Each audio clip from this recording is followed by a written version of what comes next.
Hi everybody, I'm Tim Hus, and you're watching Alberta On My Mind on Shaw TV.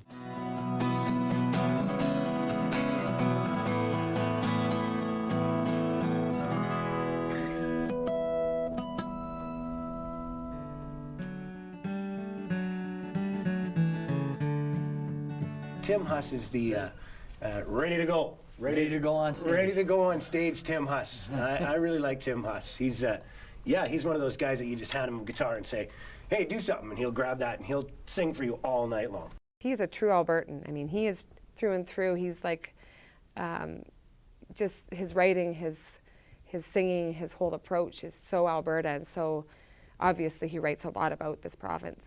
Tim Hus, very interesting artist. I remember at the CCMAs last year, Tim and myself and my brother Gil ended up staying up till about 5 o'clock in the morning just singing songs in the lobbies at one of the hotels. Great guy, great songwriter, really fun to hang out with. Tim Hus is a good buddy of mine. He's someone I respect and admire. He's one of the hardest working musicians. He's definitely unique, and he's kind of that that stomping Tom sort of thing, and I think there's definitely a spot for that in Canadian country music, and yeah, he's a talented guy. You know, he writes about Canada, about what he knows, about people he knows, and I think he's a great representation of a true Canadian artist. They taught me to drink and they taught me to fish. Now I'm a master at both, I guess. Every word is true, my story bears out. Down at the tavern there ain't no doubt. And you should have seen all the fish I caught, but nobody was there to see it except the Ogopogo and a big old Sasquatch.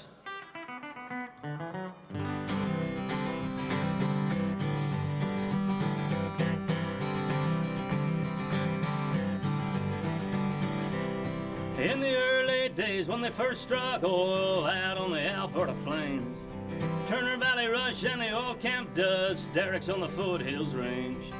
Old men sitting in a tar paper shack, talking about making it big. Holes in the ground and a pipe going down, drilling on a cable tool rig.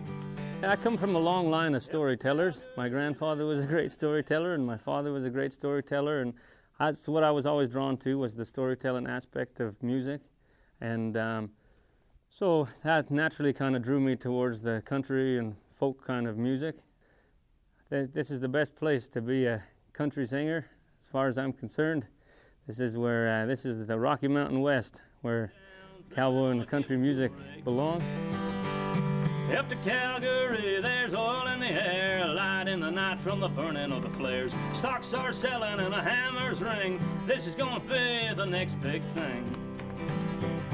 And the big calculators and the land speculators and the bold tycoon attitude.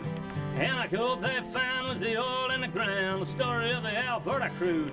I moved to Calgary specifically to pursue music, and I kind of figured, you want to be a big country star, you move to Nashville, Tennessee. You want to be a Canadian cowboy singer, you go to Calgary, with the Stampede City and everything. And I think it's. I've always said, if you can't make a living playing country music in Alberta, then you can't make a living playing country music in Canada. The search for oil is a difficult thing, fortunes made and lost. The pull is strong on a wildcat song, Drayton Valley oil rig boss. Imperial oil, they drilled and every single hole was dry. They pointed to a spot on the map, but LeDuc said, I give it just a one more try. The thing about Alberta that inspires me as a songwriter is I guess you would call it the geography of the Rocky Mountain West and the whole mythology that goes with it. You know, it's very recently settled here, basically. If you just go back a few generations, 120 years ago, the buffalo herds were roaming right down Stephen Avenue.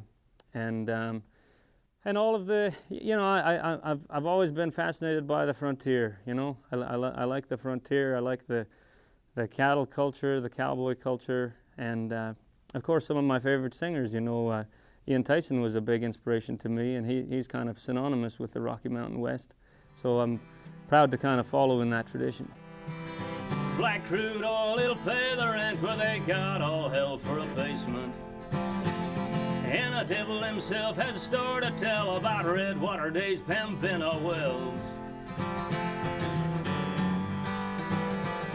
There's a downwind breeze from the refineries and the pipelines flowing fast. That's the whole deal with the oil fields and the history of the oil patch. I've played most everywhere you can play in Alberta, you know, from the biggest festivals, from Big Valley Jamboree and the folk festivals, all the way to all the small town rodeos and community halls, saloons, tractor pulls. You know, I've played in welding shops, I've played several gopher hunting derbies. Pretty much learned my trade in the barrooms of Alberta. I've played every small town there is in Alberta, and years ago I had a theory I was going to kind of build my career on that. I was going to go and play every place where no one else would play, and that's taken me to every corner of the province. I've played a lot of places you never even heard of, and I've played them multiple times, and over time it's gotten to be like that, where sometimes we're the only show that ever comes through. I do recall one time playing a little bar on the Saskatchewan border, and asking them, you know, we did pretty good. We took the first break, and I asked the bar owner, like, you probably don't have a lot of original music in here, right? What do you usually get, cover bands or stuff? And he told me, well, you're the first you're the first musician I've ever had here, and the previous owner had the Saloon for 7 years, and I don't think he ever had entertainment. So you can see we do play some places that are like, you know, I guess you could say I'm influenced by that pioneer spirit, and I've kind of taken my own show and kind of troubadour career out there like that. You know, I've been to every corner of the province, and I've had a beer with almost everybody, everybody, you know, that you could meet along the way, sort of thing. And I'm very proud to be a part of it. Through the long, hard years of dry hole drilling, heartbreak, dreams, and toil, the boom and the bust and the thrill and the rush and 1 billion barrels of oil, where the iron rigs and the steel tools fought the battle for the fossil fuels, Badlands, tar sands, all of the rest. That is the story of the oil out west.